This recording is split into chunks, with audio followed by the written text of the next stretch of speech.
Praise the lord. ఈ రోజు దేవుని వాక్యము, దేవుని శక్తి. మొదటి కొరింథీయులకు రాసిన పత్రిక 1వ అధ్యాయము 18వ వచనం.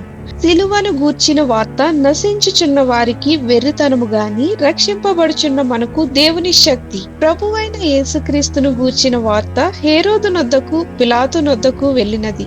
అయినను వారు క్రీస్తును అర్థం చేసుకొనక, వారి జీవితాలను యేసుకు అప్పగించుకొనక గొప్ప రక్షణను పొందుకోలేకపోయారు. ఎందుకనగా అది వారికి వెర్రితనముగా కనిపించింది.